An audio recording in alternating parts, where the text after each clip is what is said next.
ہمیں کیا کیا کہوں تجھے. الحمدللہ رب العالمین والصلاة والسلام علی سید المرسلین. اما بعد فاعوذ باللہ من الشیطان الرجیم. بسم اللہ الرحمن الرحیم. الصلاة والسلام علیک یا رسول اللہ وعلی آلک واصحابک یا حبیب اللہ. الصلاة والسلام علیک یا نبی اللہ وعلی آلک واصحابک یا نور اللہ. سرکار مدینہ راحت قلب و سینہ صلی اللہ تعالی علیہ وآلہ وسلم کا فرمان عالی شان ہے، جو میرے ساتھ محبت اور میری طرف شوق کی وجہ سے مجھ پر صبح و شام تین مرتبہ درود پڑے گا، اللہ عز و جل اس کے اس صبح اور شام کے گناہ معاف فرما دے گا. صلو علی الحبیب صلی اللہ تعالی علی محمد صلی اللہ علیہ وسلم. سرکار دو عالم صلی اللہ تعالی علیہ وآلہ وسلم کی شان مبارک کو بیان کرنے والی آیات کا تذکرہ تھا. اس میں سورہ بقرہ کی آیت نمبر 9 میں اللہ تبارک و تعالی ارشاد فرماتا ہے: یخادعون اللہ والذین آمنوا وما یخدعون الا انفسهم وما یشعرون. یہ منافقین اللہ کو اور مسلمانوں کو دھوکہ دینا چاہتے ہیں اور یہ نہیں فریب دیتے مگر اپنی جانوں کو، اور یہ سمجھتے نہیں. اس آیت مبارکہ میں منافقین کے طرز عمل کو بیان کیا کہ منافقین اپنے دل میں کفر چھپا کر اور زبان سے اسلام کا اقرار کر کے اللہ اور اللہ کے ماننے والے بندوں کو دھوکہ دینے کی کوشش کرتے ہیں، لیکن حقیقت یہ ہے کہ یہ صرف اپنے آپ کو دھوکہ دیتے ہیں اور انہیں اس بات کا شعور نہیں. اس آیت مبارکہ پر مفسرین کرام نے یہ سوال قائم کیا کہ اللہ تبارک و تعالی کو دھوکہ دینے کی تو صورت بنتی ہی نہیں، اور منافقین کا یہ اعتقاد بھی نہیں تھا کہ وہ اللہ کو دھوکہ دے رہے ہیں. اس کے باوجود آیت میں فرمایا گیا کہ منافق اللہ کو دھوکہ دینے کی کوشش کرتے ہیں. تو اس سوال کا جواب کیا ہے؟ اس کا جواب ارشاد فرمایا کہ منافقین اپنے کفر کو چھپا کر اور زبان سے اسلام کا اقرار کر کے اللہ کے محبوب صلی اللہ تعالی علیہ وآلہ وسلم کو دھوکہ دینے کی کوشش کرتے تھے، اور اللہ کے رسول صلی اللہ علیہ وآلہ وسلم کو دھوکہ دینے کی کوشش کرنا ایسے ہی ہے جیسے اللہ کو دھوکہ دینا، کیونکہ جو معاملہ اللہ کا ہے وہی معاملہ اللہ کے رسول صلی اللہ علیہ وآلہ وسلم کا ہے. تو جو معاملہ اللہ کے رسول صلی اللہ علیہ وسلم کے ساتھ وہ کر رہے ہیں گویا وہ معاملہ خدا کے ساتھ کر رہے ہیں.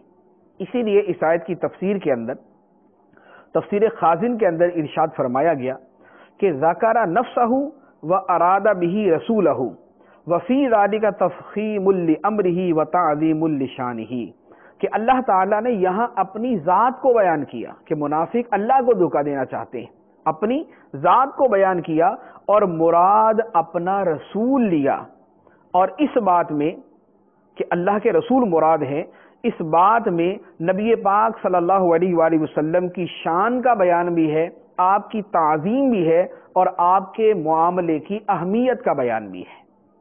اور یہ قرآن پاک کا اسلوب ہے. کتنے ہی مقامات ایسے ہیں کہ جہاں اللہ تبارک و تعالی نے اپنے محبوب کریم صلی اللہ علیہ وآلہ وسلم کی بات کو اپنی بات قرار دیا.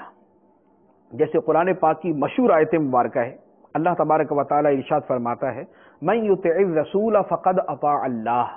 جس نے رسول کی اطاعت کی اس نے اللہ کی اطاعت کی. تو اطاعت رسول کو اللہ نے اپنی اطاعت قرار دیا.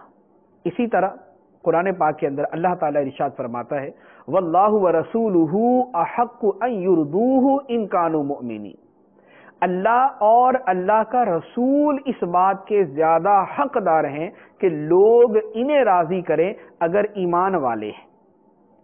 یہاں اپنی رضا اور اپنے محبوب صلی اللہ علیہ وسلم کی رضا کو اللہ تعالیٰ نے ایک قرار دیا. اسی طرح قرآن پاک میں اللہ تعالیٰ ارشاد فرماتا ہے وَلَوْ أَنَّهُمْ رَضُوا مَا آتَاهُمُ اللَّهُ وَرَسُولُهُ وَقَالُوا حَسْبُنَا اللَّهُ سَيُؤْتِينَا اللَّهُ مِنْ فَضْلِهِ وَرَسُولُهُ کہ کیا ہی اچھا ہوتا اگر وہ لوگ یہ کہتے کہ ہم اس پر راضی ہیں جو اللہ اور اللہ کے رسول نے ہمیں عطا فرمایا، اللہ اور اللہ کے رسول کے دیے پر وہ راضی رہتے اور کہتے کہ اللہ ہمیں کافی ہے اور ان قریب اللہ اور اللہ کا رسول ہمیں اور عطا فرمائے گا۔ یہاں دو چیزوں کو بار بار اکٹھا بیان کیا، اللہ کی عطا کو اور اللہ کے رسول صلی اللہ علیہ وآلہ وسلم کی عطا کو مشترکہ بیان کیا، دونوں کو اکٹھا بیان کیا۔ تو اطاعت رسول اطاعت خدا، رضائے رسول رضائے خدا، اور عطائے رسول کو اللہ تعالیٰ نے عطائے خدا قرار دیا۔ اور یہی بات اور آیات مبارکہ سے بھی ثابت ہے۔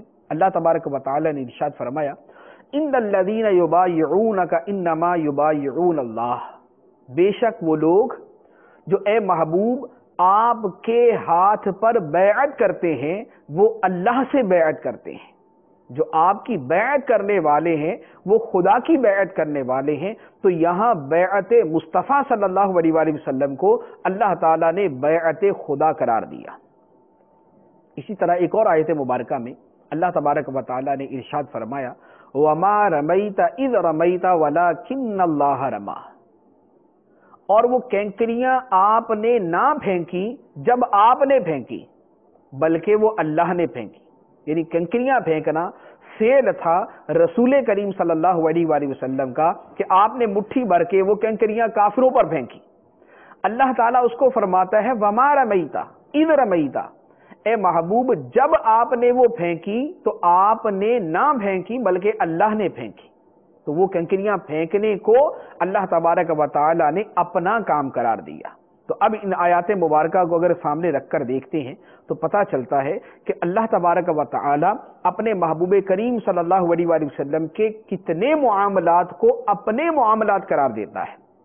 حضور کی اطاعت کو اللہ تعالیٰ اپنی اطاعت قرار دیتا ہے، سرکار صلی اللہ علیہ وسلم کی رضا کو اللہ تعالیٰ اپنی رضا قرار دیتا ہے، نبی پاک صلی اللہ علیہ وسلم کی عطا کو اللہ تعالیٰ اپنی عطا قرار دیتا ہے، سرکار کی بیعت کرنے کو اللہ تعالیٰ اپنی بیعت کرنا قرار دیتا ہے، اور نبی پاک صلی اللہ علیہ وآلہ وسلم کو دھوکہ دینے کی کوشش کرنے کو اللہ فرماتا ہے کہ یہ خدا کو دھوکہ دینے کی کوشش۔ تو گویا رضائے مصطفیٰ صلی اللہ علیہ وآلہ وسلم میں رضائے خدا ہے، اطاعت مصطفیٰ صلی اللہ علیہ وسلم میں اطاعت خدا ہے، حضور کی رضا کے اندر خدا کی رضا ہے، اور حضور کی ناراضگی کے اندر خدا کی ناراضگی ہے۔ تو جس نے نبی پاک صلی اللہ علیہ وآلہ وسلم سے محبت کی اس نے خدا سے محبت کی، جس نے نبی پاک صلی اللہ علیہ وسلم کی تعظیم کی اس نے خدا کی تعظیم کی، کہ ان کی تعظیم سکھانے والا خود اللہ تبارک و تعالی ہے۔ اسی طرح کی بہت سی چیزوں کو سامنے رکھتے ہوئے فارسی کے اندر ایک بڑا پیارا شعر ہے، فرمایا کہ گفتائے اللہ بود گرچہ از حلقوم عبداللہ بود، کہ اس کا کہا اللہ کا کہا ہوتا ہے، جو خدا کا پیارا ہو اس کا کہا ہوا اللہ کا کہا ہوا ہوتا ہے، اگرچہ اللہ کے بندے کے گلے سے نکلتا ہے، اگرچہ اللہ کے بندے کے منہ سے نکلتا ہے مگر اس کا کہا ہوا خدا کا کہا ہوا شمار کیا جاتا ہے۔ تو سرکار دو عالم صلی اللہ علیہ وآلہ وسلم کی تعظیم شان کا بیان ہے، آپ کے معاملے کی اہمیت کا بیان ہے کہ منافق دھوکہ دینے کی کوشش کرتے ہیں اللہ کے رسول صلی اللہ علیہ وسلم کو، اور اللہ تعالیٰ فرماتا ہے کہ یہ خدا کو دھوکہ دینے کی کوشش کرتے ہیں۔ اس کے بعد سورہ بقرہ شریف کی ہی ایک اور آیت مبارکہ جو نبی پاک صلی اللہ علیہ وآلہ وسلم کی عظمت و شان کو بیان فرماتی ہے۔ ارشاد فرمایا وَعَلَّمَ آدَمَ الْأَسْمَاءَ كُلَّهَا ثُمَّ عَرَضَهُمْ عَلَى الْمَلَائِكَةِ، اور اللہ نے آدم کو تمام چیزوں کے نام سکھا دیے، پھر انہیں فرشتوں کے سامنے پیش کیا۔ اس آیت مبارکہ میں جو بیان فرمایا وہ یہ کہ اللہ تعالی نے آدم علیہ السلام کو تمام اشیاء کے نام سکھا دیے۔ اشیاء کے نام سکھانے میں کیا کیا چیزیں شامل ہیں، مفسرین کرام نے اس پر بڑی تفصیل کے ساتھ کلام فرمایا۔ تفسیر مدارک میں، تفسیر خازن میں، تفسیر روح البیان میں، روح المعانی کے اندر، تفسیر کبیر کے اندر اور تفسیر قرطبی میں اور دیگر تفاسیر کے اندر کوئی بھی تفسیر اٹھا کے دیکھ لیں، اس میں بڑی ڈیٹیل کے ساتھ اس بات کو بیان کیا کہ آدم علیہ السلام کو اللہ تعالیٰ نے جو تمام اشیاء کے نام سکھائے تھے وہ کیا تھے؟ تو فرمایا کہ قیامت تک وجود میں آنے والی تمام چیزوں کے نام، ان کا استعمال کا طریقہ، اس کے فوائد یا اس کے نقصانات، یہ تمام کے تمام اللہ تعالیٰ نے آدم علیہ السلام کو سکھا دیے۔ اب اس آیت سے نبی پاک صلی اللہ علیہ وآلہ وسلم کی عظمت کا اظہار کس طرح ہوتا ہے؟ وہ اس طرح کہ یہ مسلمانوں کا عقیدہ ہے، اور کتابوں کے اندر علماء کرام نے اس کو بالتفصیل لکھا ہے، تفسیر کی کتابیں ہوں یا شروح حدیث کی کتابیں ہوں یا اس کے علاوہ دیگر جو ہے وہ اور شعبوں کی کتابیں ہوں، ان کے اندر علماء نے مسلمانوں کا یہ ایک اتفاقی عقیدہ لکھا ہے کہ نبی پاک صلی اللہ علیہ وآلہ وسلم کو تمام نبیوں سے زیادہ علم عطا فرمایا گیا، تمام مخلوقات سے زیادہ علم عطا فرمایا گیا۔ اولین و آخرین جو پہلے گزر چکے اور جو بعد میں آنے والے ہیں، ان تمام کا علم سرکار دو عالم صلی اللہ تعالی علیہ وآلہ وسلم کو سکھایا گیا، تو اسی کے اندر علم آدم علیہ السلام بھی داخل ہے۔ تو جو آدم علیہ السلام کو سکھایا گیا وہ اور اس سے بہت بڑھ کر ہمارے آقا صلی اللہ علیہ وآلہ وسلم کو سکھایا گیا۔ کیوں؟ اس لیے کہ کائنات میں جس کو جو نعمت ملی ہے اس نعمت کو تقسیم کر کے دینے والے ہمارے آقا صلی اللہ علیہ وآلہ وسلم ہیں۔ جیسے بخاری شریف کی حدیث مبارک ہے، سرکار دو عالم صلی اللہ تعالی علیہ وآلہ وسلم خود ارشاد فرماتے ہیں، انما انا قاسم واللہ یعطی، بے شک میں تقسیم کرنے والا ہوں اور اللہ عطا فرمانے والا ہے۔ اللہ عطا فرماتا ہے اور سرکار دو عالم صلی اللہ علیہ وسلم تقسیم فرماتے ہیں، اور یہاں اللہ کی عطا میں ہر شے مراد ہے اور سرکار کی تقسیم کے اندر بھی ہر شے داخل ہے۔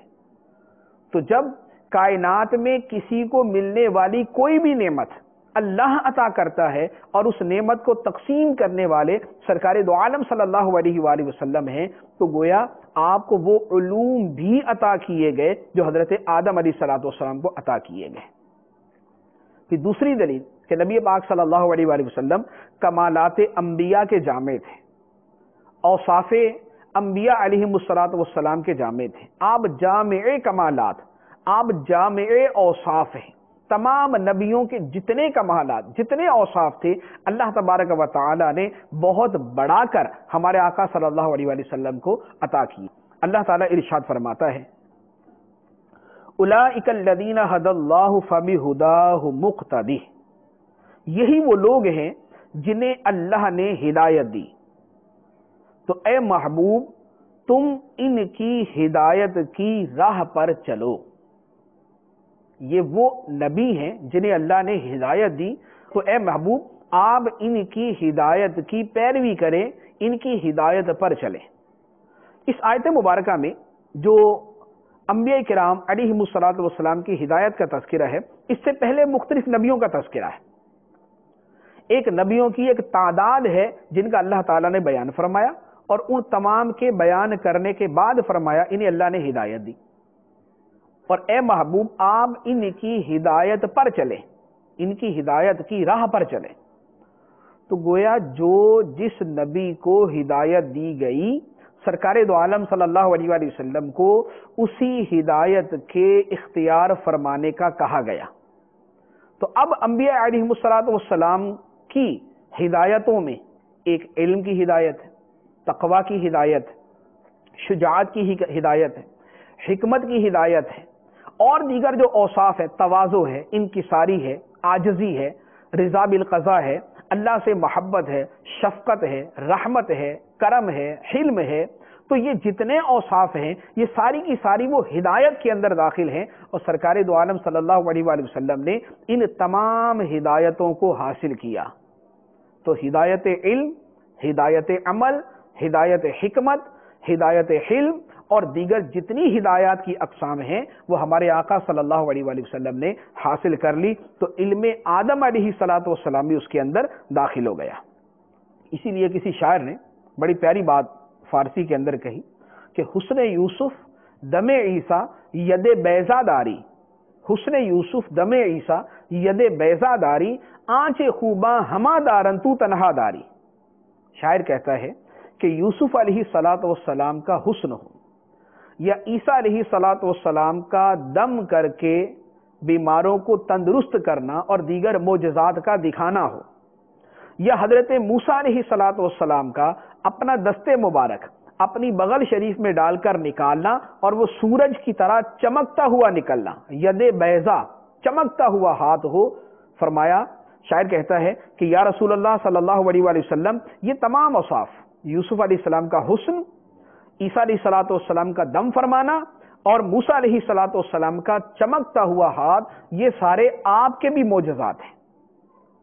یوسف علیہ السلام کے حسن جیسا آپ کا حسن ہے، عیسیٰ علیہ السلام کے شفا دینے جیسا آپ کا شفا دینے کا مقام ہے، اور چمکتے ہوئے ہاتھ جیسے معجزات اللہ تعالیٰ نے آپ کو بھی عطا فرمائے۔ اور آگے وہ شاعر کہتا ہے آنچ خوباں ہما دارن تو تنہا داری، وہ خوبیاں کہ جو تمام نبی رکھتے تھے یا رسول اللہ صلی اللہ علیہ وسلم، آپ کی ذات میں تنہا اللہ تعالیٰ نے جمع فرما دی۔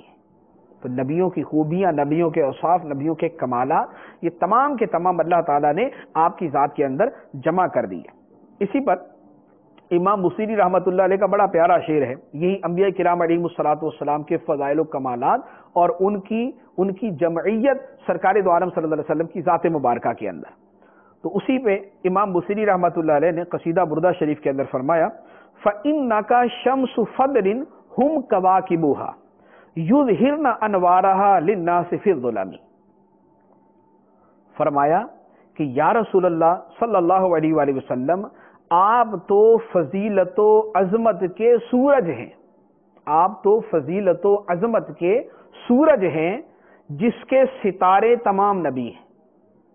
آپ سورج اور دیگر انبیاء کرام علیہ السلام نبی ہیں جو اس سورج کے انوار کو تاریکیوں میں لوگوں کے لیے ظاہر کرتے ہیں۔ یعنی جس طرح سورج اور چاند کا معاملہ ہے کہ چاند کی اپنی روشنی نہیں، سورج کی روشنی مستعار لے کر آگے کائنات میں پھیلاتا ہے، تو سورج کی روشنی چاند کے ذریعے دنیا تک پہنچتی ہے۔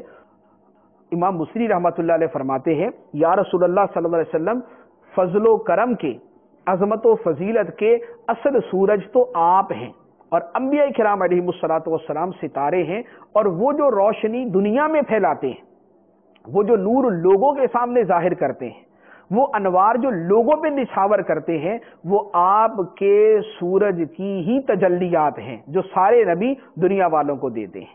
تو فضیلت کا سورج، عظمت کا سورج ہمارے آقا صلی اللہ تعالیٰ علیہ وآلہ وسلم کی ذات مبارکہ ہیں، اور انبیاء کرام علیہ السلام اسی سورج کے انوار کو، کمالات کو، روشنیوں کو، انوار کو مخلوقات تک پہنچانے والے ہیں۔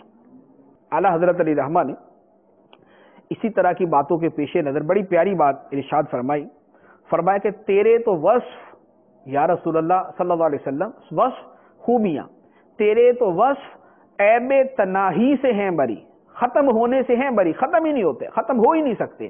تیرے تو وصف عیب تناہی سے ہیں بری، حیران ہوں میرے شاہ میں کیا کیا کہوں تجھے، لیکن رضا نے ختم سخن اس پہ کر دیا، خالق کا بندہ خلق کا آقا کہوں تجھے۔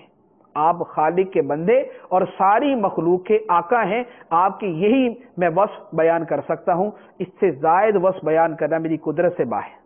اور اسی بات کو کسی دوسرے شاعر نے بڑے پیارے اور بڑے مشہور شعر کے اندر بیان فرمایا، یا صاحب الجمالی و یا سید البشر من وجهک المنیر لقد نور القمر لا يمكن الثناء كما كان حقه بعد خدا بزرگ توئی قصہ مختصر۔ یا صاحب الجمال، اے حسن و جمال والے، و یا سید البشر، اور اے تمام انسانوں کے سردار، یا صاحب الجمال و یا سید البشر من وجهک المنیر لقد نور القمر، آپ کے وجہ مبارک، آپ کے روشن چہرے سے چاند منور ہو گیا۔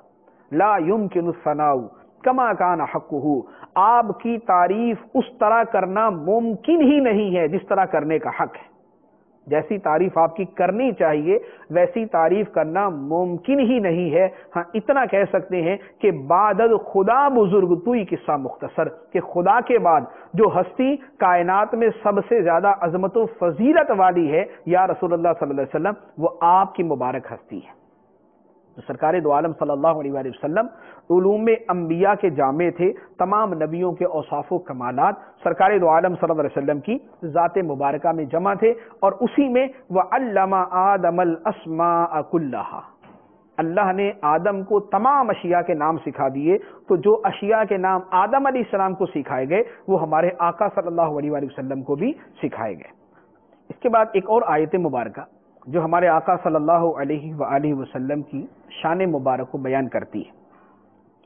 اللہ تعالیٰ نے ارشاد فرمایا فَتَلَقَّى آدَمُ مِن رَبِّهِ كَلِمَاتٍ فَتَابَ عَلَيْهِ إِنَّهُ هُوَ التَّوَّابُ الرَّحِيمُ، پھر سیکھ لیے آدم نے اپنے رب سے کچھ کلمے، تو اللہ نے ان کی توبہ قبول کی، وہ توبہ قبول کرنے والا مہربان ہے۔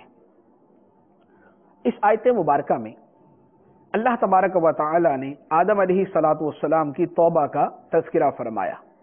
آدم علیہ السلام جنت میں تشریف فرما تھے، وہاں پر اپنی ایک اجتہادی لغزش کی وجہ سے آپ نے ایک درخت کا پھل کھا لیا، جس کے نتیجے میں آپ کو زمین پر تشریف لانا ہوا۔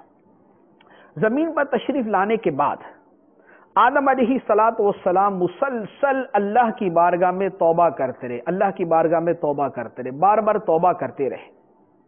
ایک عرصہ دراز گزر گیا، بعض روایتوں کے مطابق 200 سال کا عرصہ گزر گیا۔ آدم علیہ السلام روتے، اللہ کی بارگاہ میں عرض کرتے، گڑ گڑاتے، توبہ کرتے، اور یہ پورے کا پورا عرصہ گزر گیا۔ پھر ایک دن آدم علیہ السلام نے اللہ تعالیٰ کی بارگاہ میں اپنی توبہ کے لیے کچھ یوں عرض کیا، جسے یہاں پر اللہ تبارک و تعالیٰ فرماتا ہے کہ پھر آدم نے اپنے رب سے کچھ کلمات سیکھ لیے۔ ان کلمات کو سیکھ کر جب اللہ کی بارگاہ میں معافی کے لیے عرض کیا فتاب علیہ، تو اللہ نے ان کی توبہ کو قبول فرما لیا۔ انہ هو التواب الرحیم، بے شک وہی بہت توبہ قبول کرنے والا، رحم فرمانے والا ہے۔ اب یہاں پر جو کلمات آدم علیہ السلام نے سیکھے اور جن کو پیش کیا تو ان کی توبہ قبول ہوئی، اس سے کیا مراد ہے؟ مفسرین کرام نے اس کے متعدد اس کے معنی بیان کیے۔ ایک معنی جو تفسیر کی کتابوں میں موجود ہے، تفسیر خازن میں ہے، مدارک میں ہے اور دیگر تفسیروں میں ہے، اس تفسیر کے پیش نظر یہاں پر یہ روایت بیان کرتا ہوں کہ امام طبرانی رحمۃ اللہ علیہ نے معجم اوسط میں، امام حاکم نے اپنی کتاب حدیث کی کتاب مستدرک میں، اور اسی کو امام ابو نعیم جو بڑے محدث ہیں انہوں نے اپنی کتاب دلائل النبوہ کے اندر بیان کیا۔ وہ بیان فرماتے ہیں کہ آدم علیہ السلام مسلسل اپنی توبہ کے لیے روتے رہے۔ ایک مرتبہ اللہ تعالیٰ کی بارگاہ میں عرض کیا، یا اللہ مجھے معاف فرما دے، واسطہ تجھے محمد صلی اللہ تعالی علیہ وآلہ وسلم کا۔ اللہ تبارک و تعالیٰ نے ارشاد فرمایا، اے آدم یہ بتا تجھے محمد صلی اللہ علیہ وسلم کا علم کیسے ہوا؟ آدم علیہ السلام نے عرض کی، اے اللہ جب تو نے مجھے پیدا کیا میں نے نگاہ اٹھا کر عرش کی طرف دیکھا تو عرش کے ہر پائے پر تیرے نام کے ساتھ محمد صلی اللہ علیہ وآلہ وسلم کا نام لکھا ہوا تھا۔ اسے دیکھ کر میں نے جان لیا کہ جس کا نام تو نے اپنے نام کے ساتھ ملا کر لکھا ہے وہ تیری بارگاہ میں تجھے سب سے زیادہ محبوب ہے۔ اے اللہ مجھے ان کے صدقے میں معاف فرما دے۔ اللہ تبارک و تعالی نے ارشاد فرمایا، اے آدم تو نے سچ کہا، تو اس کے وسیلے سے دعا مانگ، میں تیری توبہ قبول کروں گا، اور اگر محمد کو پیدا کرنا مقصود نہ ہوتا تو میں تجھے پیدا نہ کرتا۔ پھر اس کے بعد آدم علیہ السلام کی توبہ اللہ تبارک و تعالیٰ کی بارگاہ میں قبول ہوئی۔ تو یہاں فرمایا فَتَلَقَّى آدَمُ مِن رَبِّهِ كَلِمَاتٍ فَتَابَ عَلَيْهِ، آدم نے اپنے رب سے کچھ کلمات سیکھ لیے تو اللہ تعالیٰ نے ان کی توبہ کو قبول فرمایا۔ اور ایک تفسیر کی روح سے یہاں پر کلمات سے مراد وہ کلمات جو سرکار دو عالم صلی اللہ علیہ وآلہ وسلم کا وسیلہ پیش کر کے آدم علیہ السلام نے توبہ کی تھی۔ تو یہ جو وسیلہ پیش کرنا ہے جو اس آیت مبارکہ کی تفسیر سے معلوم ہوتا ہے، یہ وہ چیز ہے کہ جو سرکار دو عالم صلی اللہ علیہ وآلہ وسلم نے ہمیں سکھائی، صحابہ کرام نے ہمیں سکھائی، اور خود اللہ تبارک و تعالی نے ہمیں سکھائی۔ چنانچہ سرکار دو عالم صلی اللہ علیہ وآلہ وسلم کی بارگاہ میں ایک صحابی، ایک نابینا صحابی حاضر ہوئے، ابن ماجہ کی حدیث ہے۔ انہوں نے عرض کیا، یا رسول اللہ صلی اللہ علیہ وآلہ وسلم، میں نابینا ہوں، میرے لیے دعا فرمائے اللہ تعالیٰ مجھے آنکھیں عطا فرما دے۔ مزید کچھ کلام ہوا، سرکار دو عالم صلی اللہ علیہ وسلم نے پھر ان کو ایک دعا سکھائی۔ وہ دعا کیا تھی؟ فرمایا 2 رکعت نماز پڑھو اور اس کے بعد یہ دعا اللہ تعالیٰ کی بارگاہ میں کرنا۔ وہ صحابی گئے، 2 رکعت نماز پڑھی اور وہ دعا مانگی، دعا مانگ کر فارغ ہوئے، اللہ تبارک و تعالی نے ان کا نابینا پن ختم کر دیا اور آنکھوں کا نور انہیں عطا فرما دیا۔ وہ دعا کیا تھی؟ نبی پاک صلی اللہ علیہ وآلہ وسلم کی سکھائی ہوئی دعا، آپ کی بتائی ہوئی دعا جو سرکار صلی اللہ علیہ وسلم کے وسیلہ مبارکہ پر مشتمل تھی۔ اس میں الفاظ یہ تھے، اللہم انی اسألک واتوجہ الیک بنبیک محمد النبی رحمہ، یا محمد انی قد توجہت بک الی ربی فی حاجتی ہذہ لتقضی لی اللہم فشفع فی۔ اے اللہ، میں تجھ سے سوال کرتا ہوں اور تیری طرف متوجہ ہوتا ہوں تیرے نبی رحمت محمد صلی اللہ علیہ وآلہ وسلم کے وسیلے سے، اور یا رسول اللہ صلی اللہ علیہ وسلم، میں آپ کی طرف متوجہ ہوتا ہوں اور آپ کو اللہ کی بارگاہ میں اپنا وسیلہ بناتا ہوں۔ اے اللہ، میرے محبوب صلی اللہ علیہ وآلہ وسلم کی شفاعت میرے حق میں قبول فرما۔ چنانچہ یہ دعا مانگی جو وسیلے کے الفاظ پر مشتمل ہے، اور اللہ تبارک و تعالی نے اس صحابی کو بینائی عطا فرما دی، آنکھوں کا نور عطا فرما دیا، آنکھوں کی روشنی عطا فرما دی۔ پھر اسی طرح بخاری شریف کی ایک اور حدیث مبارک، سیدنا عمر فاروق رضی اللہ تعالی عنہ اپنے زمانہ مبارکہ میں جب قحط پڑتا تو حضرت عباس رضی اللہ تعالی عنہ کو اپنے سامنے کھڑا کرتے اور اللہ تعالیٰ کی بارگاہ میں دعا کرتے، اللہم انا کننا نتوسل الیک بنبینا، اے اللہ، ہم تیری بارگاہ میں تیرے نبی صلی اللہ علیہ وآلہ وسلم کا وسیلہ پیش کیا کرتے تھے، فتسقینا، اور تو ہمیں بارش عطا فرماتا تھا۔ اے اللہ، اب تیری بارگاہ میں تیرے نبی کے چچا کا وسیلہ پیش کرتے ہیں، ہمیں بارش عطا فرما۔ راوی کہتے ہیں کہ جب یہ دعا مانگی جاتی اللہ تبارک و تعالی بارش عطا فرماتا۔ بخاری شریف کی روایت، سرکار دو عالم صلی اللہ علیہ وسلم کا وسیلہ مبارکہ پیش کیا جاتا تھا اور اس کے بعد حضرت عباس رضی اللہ تعالی عنہ کا وسیلہ پیش کیا گیا اور اس پر بارش عطا کی جاتی تھی۔ تو یہ حدیث بتاتی ہے کہ جیسے سرکار صلی اللہ علیہ وسلم کا وسیلہ پیش کیا جا سکتا ہے، اسی طرح سرکار دو عالم صلی اللہ علیہ وآلہ وسلم سے نسبت رکھنے والوں کا بھی وسیلہ پیش کیا جا سکتا ہے۔ تو یوں وسیلہ پیش کرنا یہ خود سرکار صلی اللہ علیہ وآلہ وسلم نے ہمیں سکھایا۔ تو آدم علیہ السلام نے وسیلہ پیش کیا، ان کی توبہ قبول ہوئی، اور اللہ تعالیٰ نے ہمیں بھی سکھا دیا، ہمیں بھی بتا دیا۔ ارشاد فرمایا، وَلَوْ أَنَّهُمْ إِذْ ظَلَمُوا أَنفُسَهُمْ جَاءُوكَ فَاسْتَغْفَرُوا اللَّهَ وَاسْتَغْفَرَ لَهُمُ الرَّسُولُ لَوَجَدُوا اللَّهَ تَوَّابًا رَحِيمًا۔ اگر یہ لوگ اپنی جانوں پہ ظلم کر بیٹھیں تو اے محبوب تمہاری بارگاہ میں آ جائیں، پھر اللہ تعالیٰ سے معافی مانگے اور رسول بھی ان کی مغفرت کی دعا کریں تو یہ ضرور اللہ تعالیٰ کو توبہ قبول کرنے والا، رحم کرنے والا پائیں گے۔ گویا ہمارے جد آدم ابو البشر سیدنا آدم علیہ السلام کو بھی اپنی معافی کے لیے سکھایا گیا وسیلہ سرکار صلی اللہ علیہ وآلہ وسلم کا، اور ان کی اولاد کو یعنی ہمیں بھی سکھایا گیا کہ اپنی گناہوں کی معافی مانگنی ہو تو سرکار دو عالم صلی اللہ علیہ وآلہ وسلم کا وسیلہ اللہ کی بارگاہ میں پیش کیا جائے۔ اللہ تبارک و تعالی اپنے محبوب کریم صلی اللہ تعالی علیہ وآلہ وسلم کی عظمت و محبت کو اپنے دل میں جگہ دینے کی توفیق عطا فرمائے، آمین، بجاہ النبی الامین صلی اللہ تعالی علیہ وسلم۔